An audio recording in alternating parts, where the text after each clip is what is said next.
Next, I would like to introduce Christi Ann Hofland, Senior Program Officer at IREX. Please, Christi. Thank you very much, Michael. Thank you to the organizers, and thank you to everyone here for your interest and for your support of veterans in Ukraine. It's a privilege for me to be here today to share some of the work that my colleagues and I at IREX are doing to support veterans. IREX is a global development and education organization.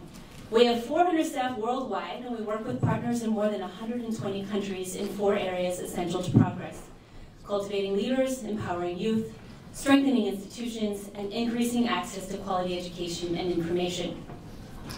Our 2-part veteran reintegration program in Ukraine is designed to fill critical gaps in data and information on veterans and incorporate this data into tailored activities to improve the quality of and access to veteran services and to promote veteran integration into the workforce. Our activities center around 3 areas: expanding employment opportunities, increasing access to mental health services, and supporting the Ministry of Veterans Affairs by creating and rolling out the digital registry that was mentioned by the last speaker. We work hand in hand with local partners and with the support of the U.S. Department of State. So our project was launched this fall, and currently we're active in the research phase. The goal of our research is to increase the knowledge and understanding of veterans of the war in eastern Ukraine, their needs, the challenges they face, and how communities and local organizations are able to meet those needs. Our research will ground the design of our Phase 2 activities in a contextualized understanding of veterans' issues. We started this fall in November with 12 focus groups in the cities of Dnipro, Lviv, and Kyiv.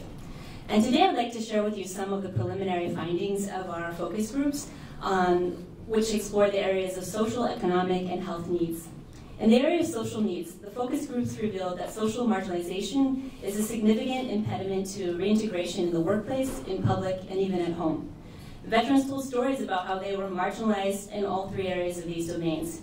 They were faced with assumptions that they're aggressive, dangerous, or that they're faking their veteran status in order to get benefits. In each case, experiences involved shame, sometimes public, sometimes private, in ways that created a barrier between civilian life and the veteran experience. For example, one veteran was given a psychological evaluation for a job only after it was revealed that he was a veteran. Someone was shamed in public transportation when they tried to use transit benefits. Drivers and other onlookers said that you were a fake veteran. Others said that their social circles had shrunk after their service. They were faced with negative biases towards veterans. Some of them even faced these biases in their families. Spouses or parents sometimes failed to understand why their family member would have left, creating a tension in the household. On the other hand, some families were also a source of resiliency for veterans. Some vets expressed strengthened relationships with their spouses upon returning to civilian life. In the area of economic needs, the most common sentiments among veterans that we talked to were dissatisfaction and irritation at the malfunctioning of the existing benefit system, especially at the local level.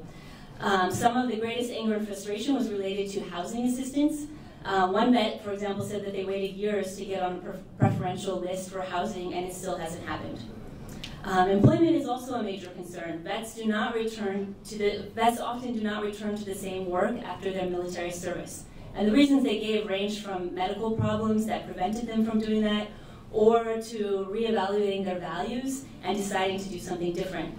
In many cases, employment assistance, including development of professional skills, was highly desired, but knowledge of such opportunities was low. In the area of health needs, physical issues, the most common concerns across groups were sleep difficulties and fears of addiction. Many felt that they had to figure out how to fund their medical treatment for themselves. The compensation they received was far too low for the needs that they had. We heard stories about being diagnosed with conditions of needing treatment, followed by an inability to fund that prescribed treatment. There was also discontent with rehab centers. One vet was referred to by a specific medical center only to find they had no medicine, no food, and no supplies.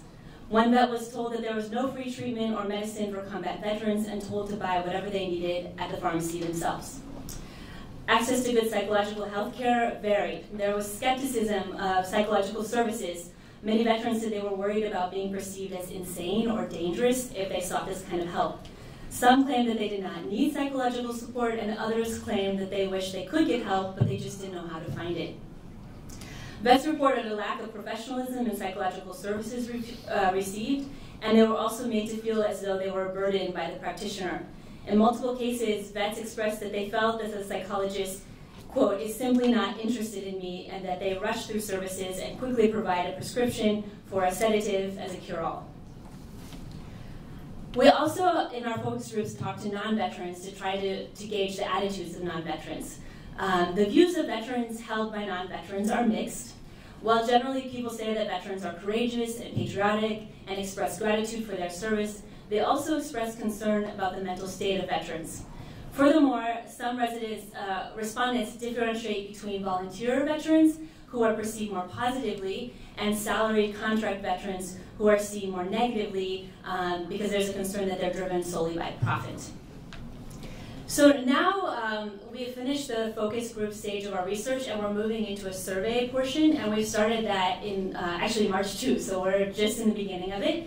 And in the survey portion of our research, we are surveying both veterans and non-veterans, about 2,000 in each group, and we're trying to investigate in greater detail the nature, the scale, the scope of the problems and resiliencies that we discovered during the focus groups. Although we just started, what's been interesting so far in that research is that the veterans are very willing to respond and share their stories. The recruiters are telling us that veterans are willing to travel, even to other towns, just to engage in the interviews. So we plan to finish data collection by the end of April, and we look forward to sharing with you all the results of our findings and how it will inform future activities that support veterans. Thank you.